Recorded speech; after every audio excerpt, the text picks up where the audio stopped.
Describe for us your 3 campaign priorities. My 3 top campaign priorities are: number 1, public safety. Public safety of any city should be the number 1 priority. Public safety, what we've done so far for my first year in office, our fire department is receiving 4 long overdue needed fire trucks. They'll be delivered in the next 2 weeks.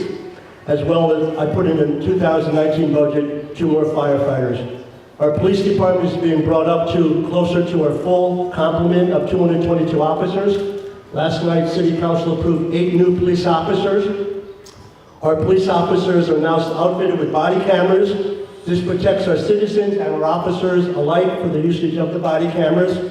In 2019, we added 1 new ambulance, and since I became mayor 1 year ago, 16% drop in crime rate. My second priority is economic development. Obviously, we all know what the NIS has done to Center City. That is not enough to complement the entire city. We need to develop all of the city, the east side, the south side, the north side of the city. Our CBD department is working daily with commercial developers and housing developers. Courtney Robinson sponsored a bill involving the small business community. We now have a small business advisory board made up of 7 members. They'll be selected in the future. We continue to work with City Center, Janville Development, and AEDC to increase the availability of commercial and industrial space in Allentown to create jobs, job creation for our residents. My third priority is quality of life issues. I like to increase, working with the Allentown School District, increase after school and summer programs for our children. We started a systemic enforcement of blighted properties. I want all residents in Allentown to have access to health care, education, transportation, housing, air quality, and water quality. Also, we're addressing the human rights issue. In the 2019 budget, I put in to hire a human relations officer, which is long overdue. Discrimination has no place in the city of Allentown, and we are interviewing people at this point, and we'll be selecting someone very shortly. Also, I am talking to developers. My dream is to have a huge movie theater downtown. My dream is to have a big, huge ice cream parlor downtown for our families, for our children, for our grandchildren. The bottom line is, for me, public safety, economic development, quality of life issues, strong families, plus a strong neighborhoods equal a strong city. Thank you. Thank you, Mr. O'Connell. Patrick Palmer. Hi, Patrick Palmer. I'm actually the chair of the Human Relations Commission that he was mentioning. I do agree that safety is one of the key points here that you want to focus on, but let's go a little more in depth with that. My 3 key points are job availability, not just job availability, but job availability for our Allentown residents. I can understand wanting to get more jobs, but if they're not going to our residents, then what are we doing here in Allentown? 80% of our jobs aren't going to our Allentown residents that pay $80,000 or more. We need to focus on that to make sure that our residents have the ability to not be working 3 jobs over and over and over again just to pay the bills. I also want to mention that we need to focus on affordable housing for our residents of Allentown. There are different things that can be done to assist with affordable housing here in Allentown. If you look no further, even Milwaukee itself, just yesterday, put into place to build a 32-story building with 315 affordable housing units. So that's something that can be done. That's something that's being done in other cities. That's something that's not really being focused on here. And my final point is our homeless. Once again, this all goes into safety as well, but the homeless need a place to live. The homeless need help getting back on their feet. A lot of homeless people, a lot of individuals don't realize is they're just down on their luck, or they were working those 3 jobs and they missed 1 paycheck from one of those jobs. That then creates a homeless situation. There's a lot of people in Allentown that are 1 paycheck away from being homeless, which is even more than the homeless that we have here. We need to focus on making sure that they have affordable living wage jobs. We need to make sure that they have affordable housing to live in, and then we need to make sure that we are taking care of the homeless situation through different rehabilitation and revitalization programs, including homeless shelters, to make sure they have a place to go to be rehabilitated. And that all does go back into safety. I want to have more transparency with the police. When it comes into safety, it's not just a police situation, it's a community situation. I want to be able to bring the community together so we can believe in and trust in our officers. And that, as being part of your human relations chair, ties in with the diversity and the understanding of trauma that takes place in an individual when you do have some kind of interaction with the police. These are what I will lead on, and these are what we will do to change Allentown. Thank you. Ms. Johnson-Watts, please. Good evening, I'm Cheryl Johnson-Watson. Thank you for having me here this evening. The three top priorities for me fall under one overarching goal: to position Allentown to be a leading city in our global economy. The three key areas of concern for me are our budget. Right now, we went to what I consider a last resort of a 27% increase. There are a number of reasons across the board as to why that occurred. My focus will be on generating revenue in other ways, not through taxes, not through fines, not through penalties, but through enterprise and permits. Permits are fees that you pay, but they represent opportunity. They represent the creation of something about to happen. In addition to that, quality of life. We talk about affordable housing. Let's keep in mind, there are some cases of housing that is affordable, but not quite well maintained. So we have to look at everything. In addition to that, when we talk about blight, we want to be careful that we're not now pushing people into homelessness as we have zealousness for the blight situation. We're seeing examples of that in other parts of the country. And then third, but not least, communication. For the first time today, I learned about a Live Near Where You Work program that is made available to employees of companies within Allentown. I just so happened to find it because I was getting to know the site to the depth of what changes might need to be made. These are the types of programs that need to be promoted to everyone, because perhaps you might not currently work at a company in Allentown, but you might consider applying to work at some of the companies in Allentown if you know that you could possibly afford a home if you work for them.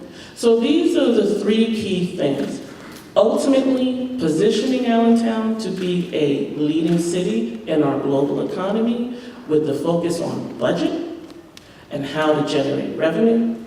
Secondly, the quality of life, not pushing people into homelessness and taking care of them. And ultimately, communication. Thank you. Thank you. And Mr. Ramos. Hello, everyone. My name's Tim Ramos. You can hear me? There we go. My big focus is our budget issue. For easily the last 20 years, we've had an issue in Allentown. High taxes is not something new. Many of you who are connected with me or connected with ACE read the article the other day from 1998 talking about high taxes in the city of Allentown. So obviously this is nothing new. And while everyone runs around, and I mean everyone in our community, they say, man, well, you know, we didn't raise taxes for 13 years, but they raised taxes by other ways. They raised taxes by the EIT tax, which was raised 2 times or 3 times. It was raised illegally because our city charter says that it's not supposed to go above 1%. It was raised much above that, and we need to hold our city accountable. And we have something in our city charter, which is our city's constitution, and they're not willing to follow it. Well, they're already creating an environment where it's okay to violate the charter, it's okay to violate the law, and we can't continue with that. We have a high tax issue that's forcing our communities into poverty, where everyone in the center city area, everyone across the city who are struggling, living paycheck to paycheck, now we have to pay 27% taxes higher than what we were already struggling to pay last year. Aside of that, we have service fees, which have been increased over the years. We have a stormwater runoff tax, which is now being put on us. And again, I raised these issues a couple months back in the county commissioners meeting, and I argued that what are we supposed to do for our elderly citizens or people on fixed income? And within seconds, I sit down, a gentleman gets up, and he says, I want to thank Tim Ramos because I'm one of those individuals, and now after 40 years of owning my home, I might have to sell my home because I'm a loser. I can't afford the taxes that are coming. Second is community policing that I would like to reinstitute. I grew up where we knew the police from our community. I remember Officer John from Washington Elementary. I remember Officer Cruz. Actually, Officer Cruz even knew my parents. He went to church with us. And if he ever caught any of me or my siblings out of line, he would say, "I'm calling your mother." And of course, we ran home and we got dealt with.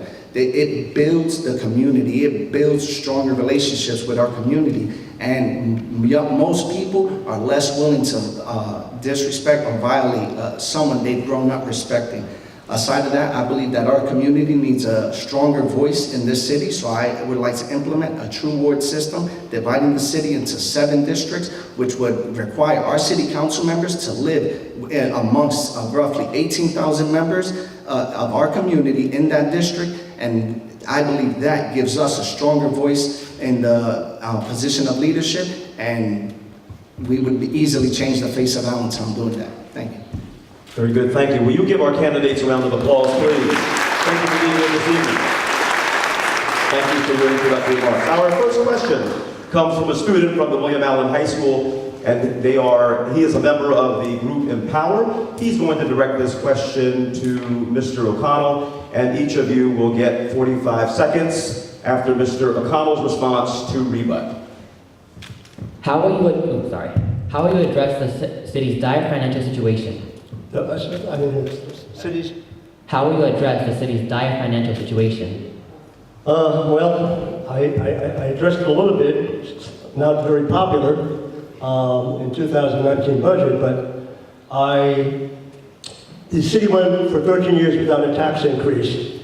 And that being stated, we were robbing Peter to pay Paul. We had so much money in the cash reserves, and over the course of the years, there was no tax increase, no tax increase, no tax increase. And I fully understand that, and they made obviously all the homeowners, property owners happy and content. But we started the year, the summer of last year, with an 8.9 structural deficit. We trimmed that down at various budget meetings to 6.2. We're still 6.2 in the deficit in the red. So I met with, we did a budget that I thought had to raise taxes. Taxes weren't raised in 13 years under one administration, and under another administration it wasn't raised in 10 years. So I raised taxes 1.5 mils, which brought in $7.6 million. That puts us in the cash reserve starting the year at $1.4 million. At the end of 2018, the general fund revenues exceeded expenditures by another $2.5 million. The business privilege tax collection has increased significantly. I don't know if you're following, but we are going after the business privilege tax for nonprofits. We also have bank reconciliations that are timelier. We know exactly how much money we have in our deposit box, and we're working with our vendors very closely to make sure that we get the best bang for a buck when we put out an RFP. So as it was an unpopular decision, it was a decision that had to be made for the fiscal responsibility of the city that I felt was not addressed over the previous years. So again, the 30 seconds. So again, our books are in order.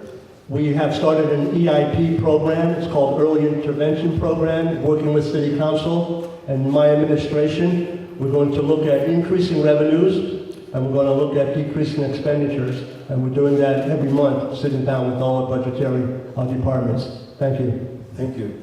Let's say the rest of you to Mr. O'Connell's response. He was sitting on City Council as a member when our city spiraled into economic despair. Are there any rebuttals?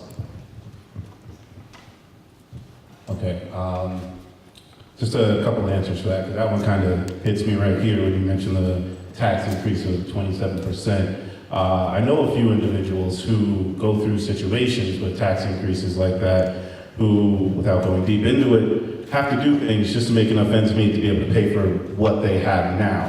When you increase their taxes by 27%, now it turns into a situation where they have nowhere to live. So we need to look into different things that we can do in order to make sure we increase revenue. One of those is a better understanding and a better and proper way to deal with the blight situation that we have. Those blighted buildings end up being owned by the city themselves. They need to be put back on the tax roll, rehabilitated, and we need to deal with these absentee landlords.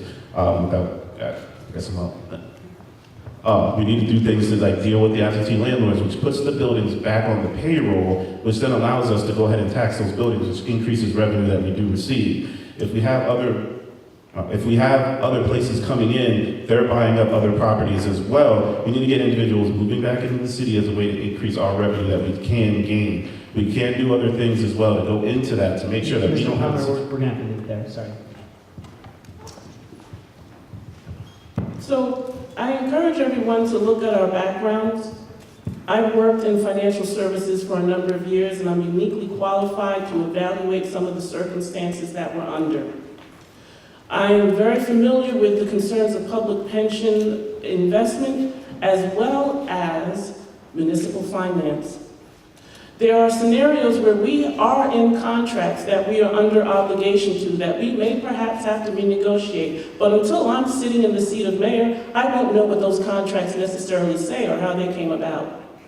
So I would do an independent financial audit by a company that has never worked with the city before. And in addition to that, I would begin to evaluate solutions, which I am accustomed to dealing with on a basis of granular level. Thank you. Mr. Ramos, anything? I would address the finances by one, doing a zero-based budget. I believe that we need to treat it like a business, but not conduct ourselves like a CEO. Do a zero-based budget and force every department to approve the necessity for the funds being spent in their departments. Aside of that, the deficit that we're facing is going to be even larger because there was rollover of last year's debts that weren't paid, that was rolled over into this year's general fund, and that's what they're going to use to pay it. And this is the kind of thing that we need to be addressing. But I would energize small business by removing red tape and not overburden our small businesses by extreme prices in permits and fees, and forcing companies or small businesses to get an architect to show the rendering of something that you're not even going to change. Those are things that we're doing, and if we did that and eliminate that red tape, we'd energize small business, which would immediately bring more dollars into City Hall. Thank you, Mr. Ramos. Our second question is directed to Mr. Palmer, and this question, should be noted, was the most voted for question on our Facebook poll. Allentown has the highest poverty rate of any municipality in the region. Meanwhile, we have very high rents that keep rising meteorically.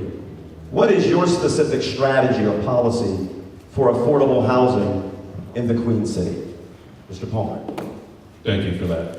Well, one of the problems that we have here in Allentown is we don't have the infrastructure to stop these rates from rising. We don't have any cap on how much rent can go up in a single year. We don't have any cap on where the rent can go to, and we don't have any cap on who's allowed to rent.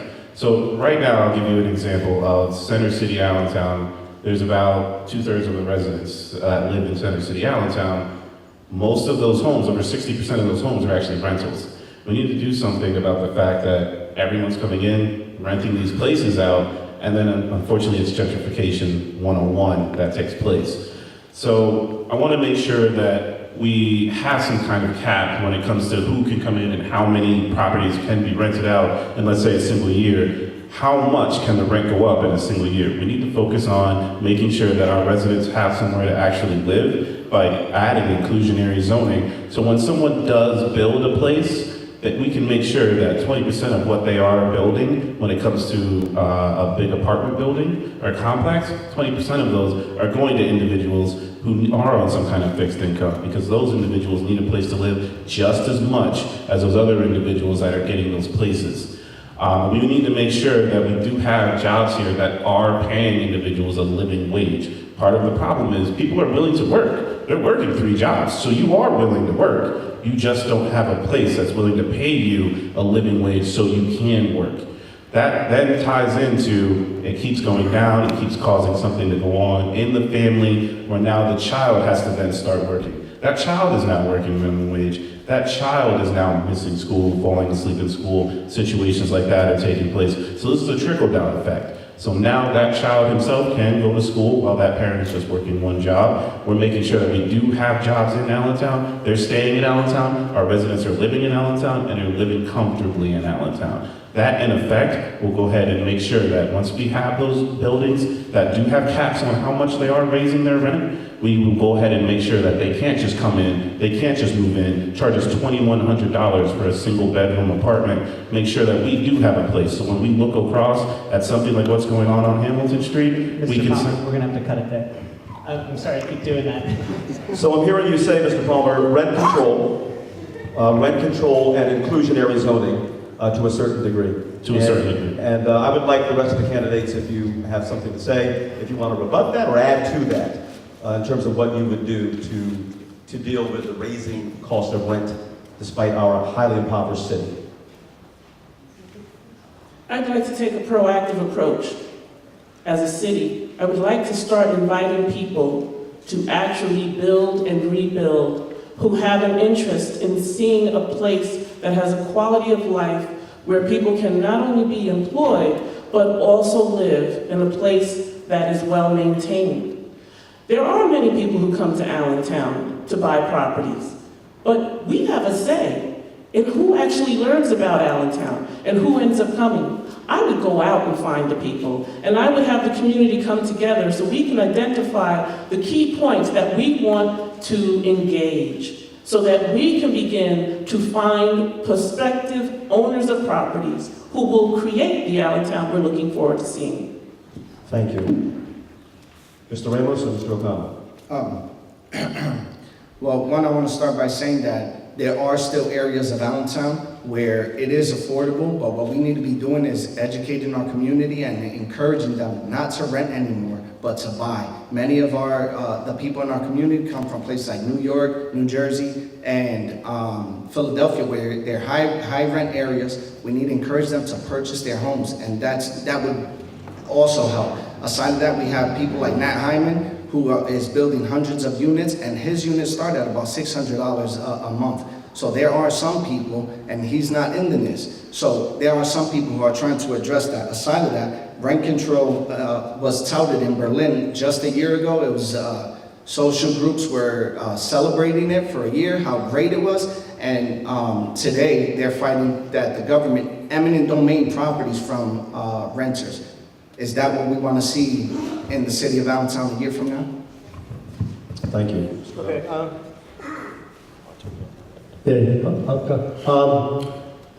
2 years ago, I ran for mayor, 2017, and I had very strong campaign workers, and I have no problem talking about inclusionary zoning, affordable housing, workforce housing, none at all.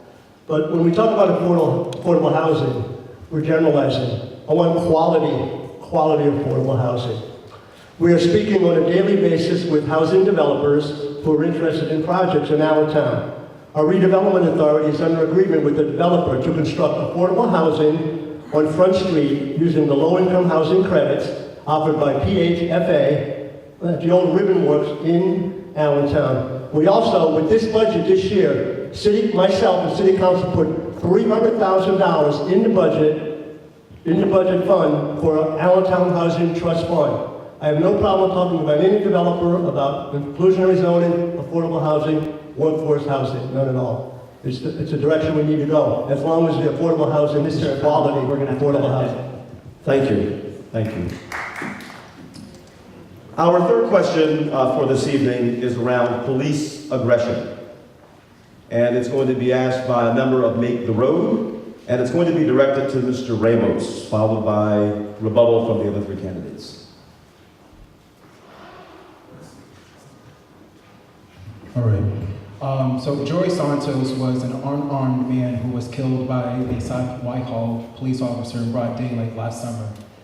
In the light of what happened to Joey, what are you prepared to do about police aggression, particularly when it comes against Black and brown residents? Now, this is a multiple choice question. So option A is implicit bias training. Okay. Yeah. I'll answer that. Thank you, Mr. Ramos. In my opinion, we need to change the culture of policing in our community.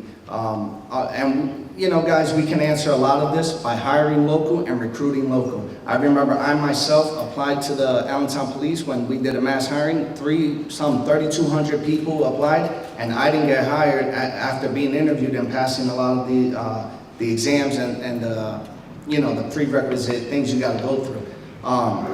So those are things I believe immediately we can change the attitude of our police. And again, going to a community policing formula that I grew up with. And I fought for this for the past 8 years in city council. And now, just in the last 3 weeks, they're saying, hey, maybe we'll do community policing. Well, I've been arguing for this for 8 years. Why I don't understand why we got away from it. It changes the environment. It changes the relationship between our police and the community. And I'm gonna just end with this. We have problems in the city of Allentown, and we are facing many different things, and we have certain issues where, in relationship to our police and our community. But I think I can confidently say, and I think everyone here, that the Allentown Police they're a little more or better prepared to deal with a situation like that. And I just have to say, I don't envision our police doing what happened to Mr. Santos. Thank you, Mr. Ramos. Rebuttal from other candidates. I'll start. Number one, it's all about training, professional development.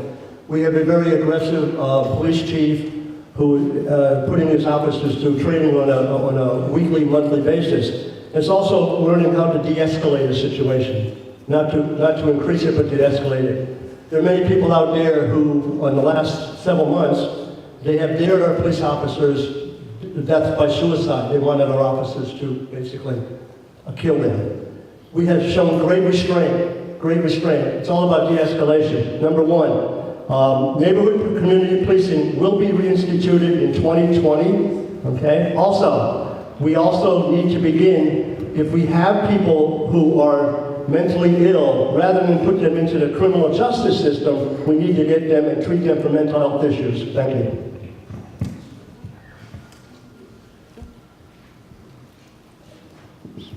In terms of community policing and policing in general, I would like to see more incentivizing and recognition for officers who do a great job.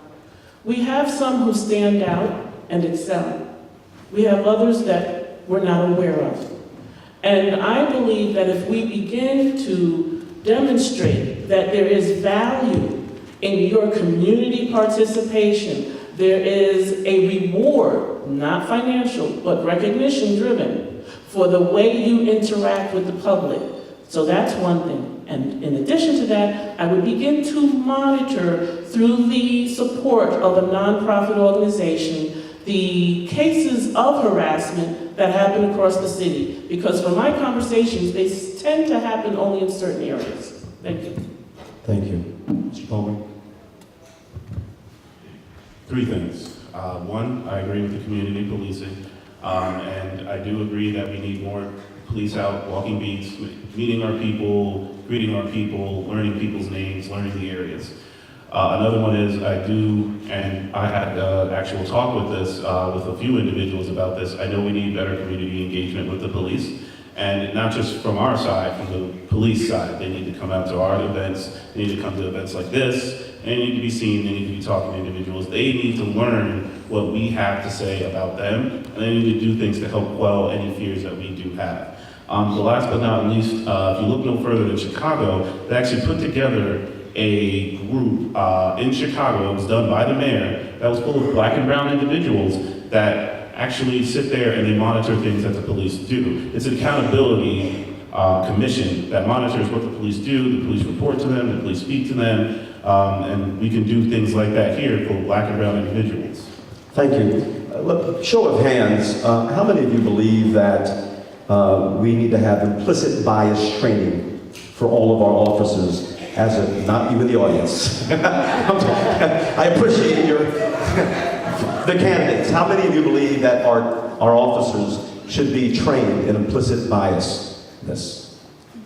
And okay. How many of you believe that our officers ought to have residency requirements? I think we're going that direction. Okay, very, very good. All right. And how many of you believe that our officers should be held accountable for any violence that they commit? I just want to be clear. Thank you so much. Mr. Edwards, if I could. I have to move on. Thank you. I appreciate that. Number 4. Our question number 4 is longer, and it's aimed at Cheryl Johnson Watson. Please listen carefully. It is a longer question. The rest of you will get a chance to rebut. You may disagree or agree, or add some addendums. Last year, the NIS Fund diverted $2.6 million of local property taxes to pay down debt on the PPL Center and private developments like 2 City Center and Tower 6.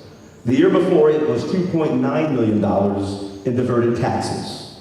Additionally, major downtown footprints like the PPL Center pay no property taxes, which could be worth $3 million to the school district, city, and county. The booming downtown puts additional stress on infrastructure like roads, sewer, and waste. Allentown residents are subsidizing private developers to build corporate high-rises and luxury restaurants. Despite this, poverty in the adjacent areas remains stubbornly high and has increased in some surrounding neighborhoods. How will you, through policy, ensure that this massive subsidy starts to benefit all of the city of Allentown's residents and not just the wealthy few? Ms. Johnson-Watts. So, Mike, please. first and foremost, from the mayor's seat, that might be the only place that I would be able to find out the actuals, which goes back to the independent financial audit by a company that has never worked for the city. I am not sure what those numbers are, but I do understand the pass-through and the concept that you're referring to and how money flows in different directions. The measure of that amount, I don't know with clarity, and I will never know, even sitting on the school board. I will say this much. After the completion of an independent financial audit by a company that has never done work with the city, I would also take a look at what is next for this city, and then begin to see other ways that we can begin to build and create opportunity zones that might not be under the regulations and the restrictions of the NIS. In other words, there are opportunity zone possibilities granted by the state of Pennsylvania. I do believe it is in everyone's best interest to look out for the future of our city so that it is done in a comprehensive, collaborative, and inclusive and communicative way. So therefore, that would be my next step after getting clarity on the ins and outs of the NIS through an independent financial audit by a company that has never done business with the city. Thank you. Very good. Mr. Ramos, Mr. Palmer, Mr. O'Connell. One is I fought against parts of the NIS like the arena and the eminent domain of private property running down Hamilton Street. We eliminated a large tax base with buildings to put one building that doesn't pay any taxes, and that we're seeing and we're witnessing the results of that. It was irresponsible, and the original plan for the arena was to be down on the waterfront where they could have did it without any problem. But aside of that, is many of these boards, not just in ISDA, there's many boards in our city government that make decisions over our lives financially. They spend our dollars and they control what we can do even on our own property. I think we need to put those positions to now be elected positions. There are cities all across the state of Pennsylvania that do the same thing where all boards are elected as well. Thank you. Mr. O'Connell, Mr. Palmer. I'll try not to take too long, but just to clarify a few things. I've seen some of these contracts. There's a sunshine law which makes it so you can see all contracts that take place and any agreements that the city does, which also makes it so all meetings are actually posted on the city's website if anyone wants to look into those. So I've seen some of what's going on. I've read a lot of what's going on, and I've read how the NIS isn't really made to generate money for the city. So what we need to do is we need to start focusing on what's going on around the NIS. We need to start focusing on what's going on for the small businesses around the NIS. We need to see where people are stopping, how the small businesses are doing, the more they're making, and we need to focus on making sure that the places around the NIS are brought up and make sure that they are making money as well. Thank you, Mr. O'Donnell. Thank you.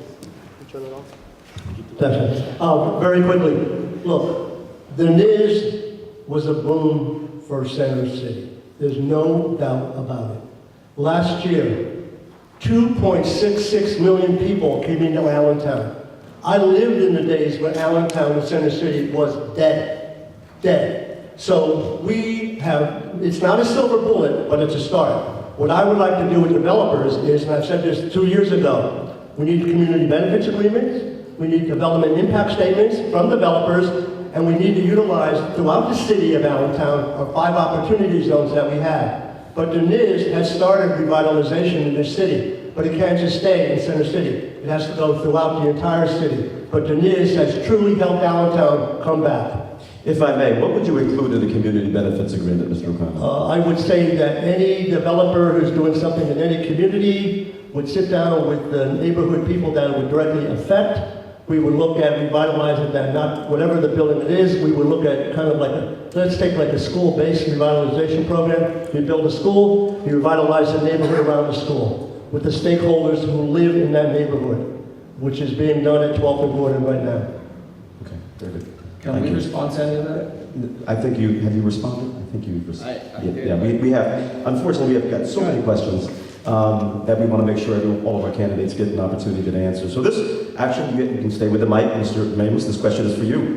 What are your creative and innovative ideas to have a city workforce that is diverse and representative of the city's current demographics? By all recent indicators, we have a city that is majority black and brown, but its political, economic, and educational, moreover, representation does not necessarily equate to that. So what would you do? Again, I believe we need to hire local and recruit local. I think that many times what we face in communities like ours is arbitrary qualifications are set up, because you can have someone who has the best degree in the world, but they don't have life experience and they don't know how to apply that degree in many situations. I've dealt with that as manager of when I was manager of an inventory, over inventory in Asheville manufacturing, and when I was dealing with certain things, selling conveyor belt systems, we would have people come in and they just didn't, they were very educated, they just didn't understand the systems, so they need to be trained. On the flip side, you have people who have great experience, but no education, so we create these qualifiers and then we eliminate a large portion of our community, not recognizing or respecting the fact that, you know what, a lot of the people in this community have the right ideas, because guess what, they're from this community, they know the history of our community, they know what affects us adversely, and that's an immediate way we can have a complete difference. Again, in issues of dealing with zoning or housing, I got to highlight, I see Mr. Ken Heffentrager in the room, him and the Allentown Tenant Association have an idea to give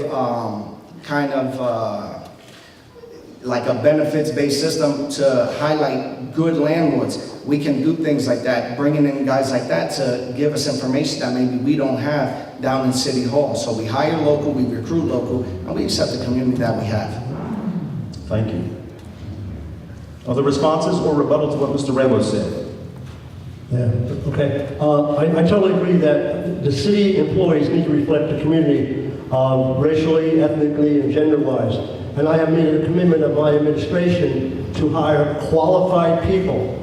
I'm very proud that my CED director, African-American, my HR director, African-American, my Karen Elchar, Friends of the Park, new director of Parks and Recreation. One that I'm very proud of is I hired the first ever Latino deputy fire chief in the history of the city of Allentown. I want to hire qualified people. I'm looking at gender, racial makeup, in the entirety. Our workforce needs to reflect the community, and that's very difficult to do at times, but I'm working hard to do that every day. Thank you.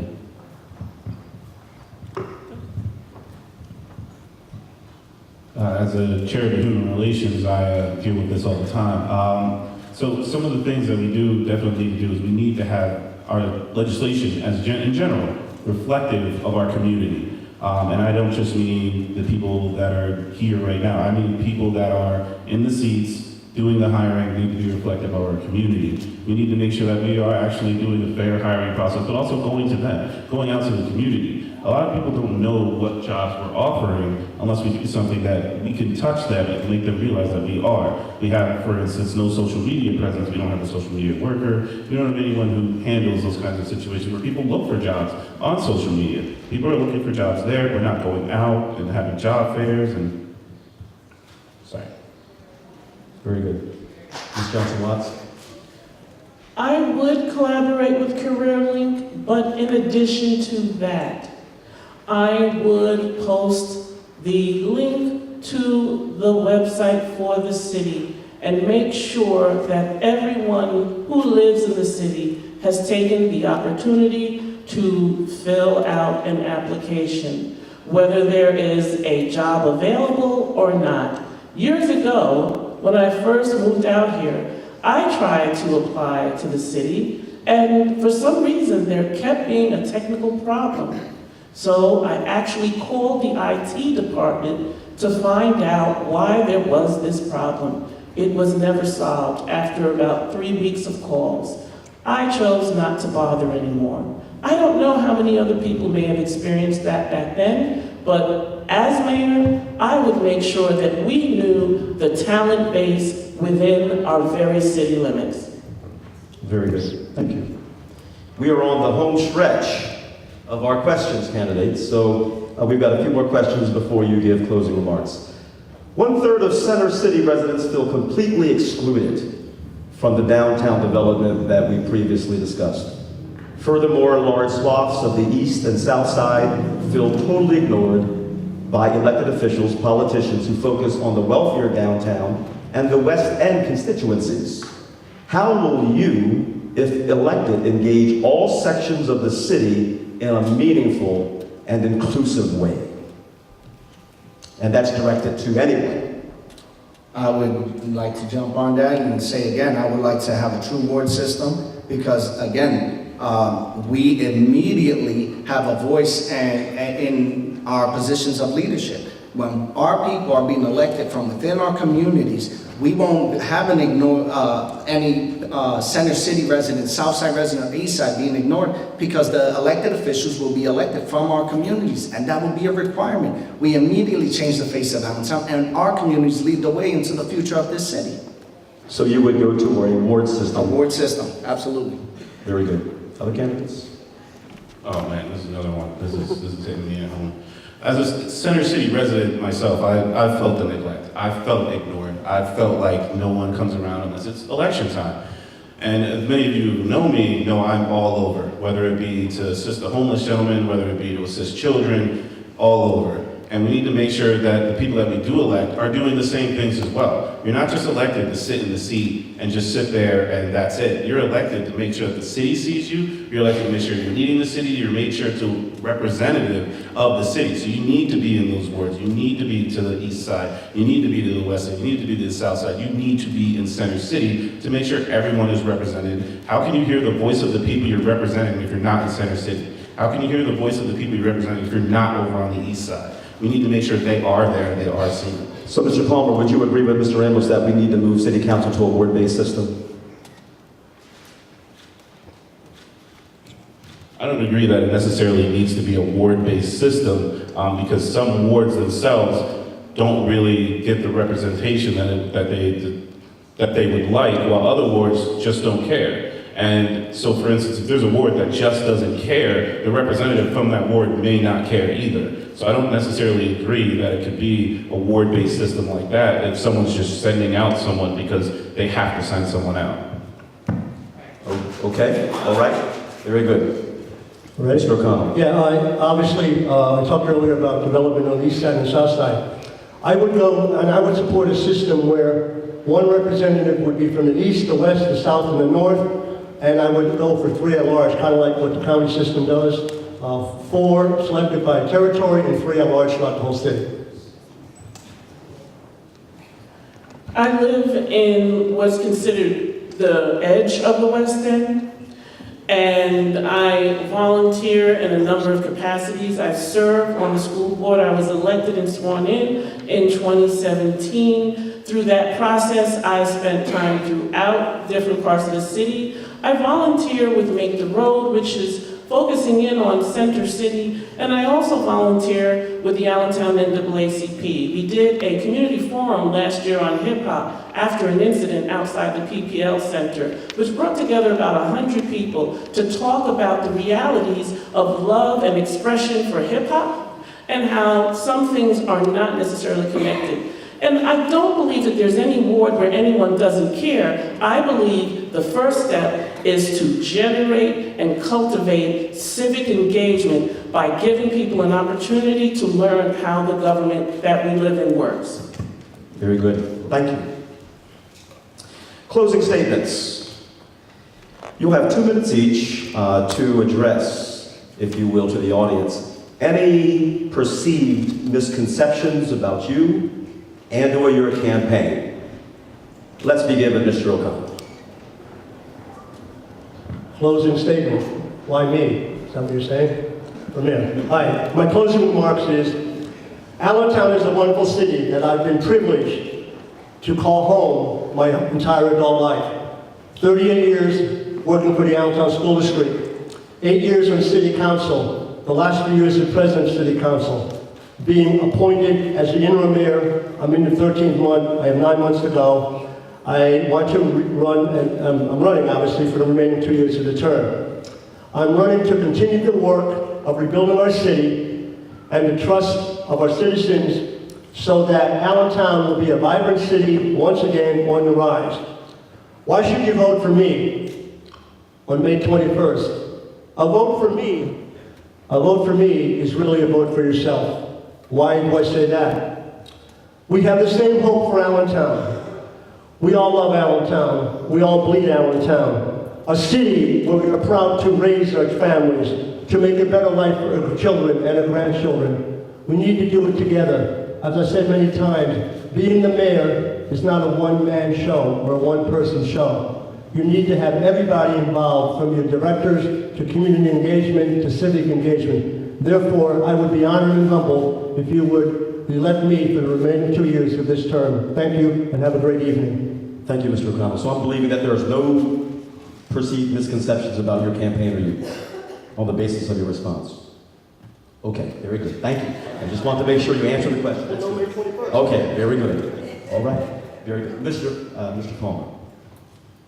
Okay. I don't know about any misconceptions or ill-perceived notions about me or my campaign, but some of the things that I can say is I was raised here. I understand Allentown. I understand what Allentown needs. I'm a Center City resident. I'm a Center City kid. I've grown up I went from the east side, south side, Center City. I've been all over. I interact with all over. I'm there all over. I realize what these people need. I realize what our citizens need. I realize the hope that we have in the individual leading. And I realize that our leadership needs to be representative of the city. This city is 72% when it comes to our demographic of a mixed race or, as we say, minorities for the city. This city needs representation at the top level, and this city's not getting that. This city needs someone who understands what it's like to have nothing and be able to still go home and try to find something to eat at night. This city needs a representative who knows what it's like to have heartache, to wonder what you're going to eat at night. This city I was born from immigrants who moved to Allentown. So I understand what it's like for people to move in here, have to make a living, have to do what's right to make sure you live. So when you're voting for me, you're voting for someone who's been through this, someone who cares, someone who will rebuild Allentown to the way it should be, to make sure our citizens here have a place to live, to make sure our citizens here have something to eat, to make sure our citizens here don't have to worry about where their next paycheck is coming from. Our citizens here right now are struggling. Our citizens here are in dire straits when you have a room that costs $1,300, but you're only bringing home $1,300 a month. What are we going to do here as citizens? Our city here, we have a crime situation, violent crime situation. Our violent crime rate is 47% higher than the average in Pennsylvania. It's 16% higher than the national average. We need to do something about that. We need to do something about our communication and our trauma that's taking place in our city and fix that to make sure that our children, when they're growing up, they have a happy and healthy way of living. Thank you, Mr. Palmer. Ms. Johnson-Watts. I'm not aware of any misconceptions, but I will invite anyone that wants to know more about me to always ask me. You can stop me on the street, you can stop me this evening. I will be glad to speak with you. And I also speak Spanish, so there's no barrier there. I just want to say that when it comes to the city of Allentown, I chose to live in Allentown because I saw a combination of diversity and urban essence, but at the same time, you could get just about anywhere in 15 minutes. You can be in any environment in 15 minutes if you drive. Unless you're on 22. Unless you're on 22.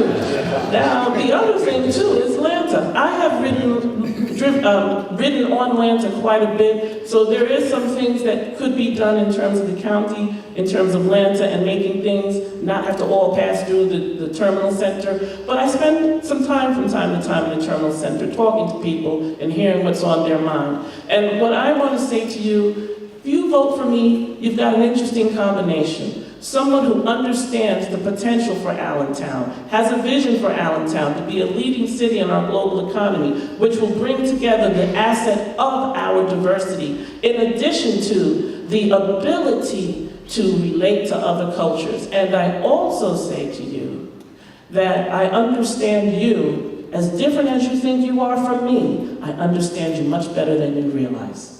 Thank you, Ms. Johnson-Watts. Mr. Reynolds, closing remarks. I'd like to start by saying I was raised down on 7th Street. I lived there for 30 years of my life.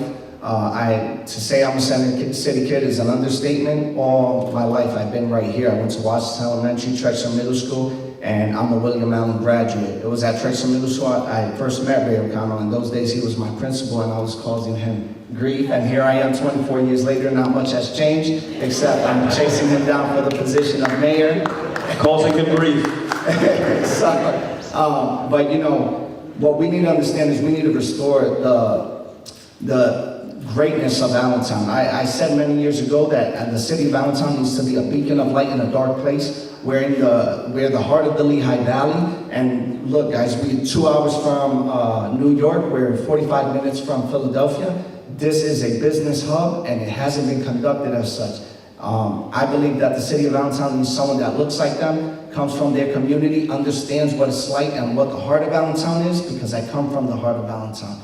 We need to, like Patrick said, we're 72% non-white in our city, but we can't ignore our Caucasian brothers and sisters. But we do need to recognize 54% of the city is Latino, with a majority of that being from Puerto Rican descent. So, para mi gente latino, nosotros tenemos que pararnos juntos, vamos a cambiar la conversación en la ciudad de Allentown, vamos a cambiar la cara de Allentown, y vamos a hacer historia en este momento. We need to make history in this moment, because history isn't going away from something, we're going to something. And what I mean by that is we're going to restore the city of Allentown. And that's why I believe that you should vote for me. And if you believe that the greatness of Allentown can be returned with the community that we have, and not from one that's coming for high-priced restaurants and luxury apartments, but what we have here with us, then I look forward to being your mayor in the coming year and doing great work with all of you. Thank you. Thank you, Ms. Ramos. Audience, will you give these candidates a hand for their endurance over the last hour? Mr. O'Connell, Mr. Patrick Palmer, Ms. Cheryl Johnson-Watts, and Mr. Tim Ramos, thank you for being with us.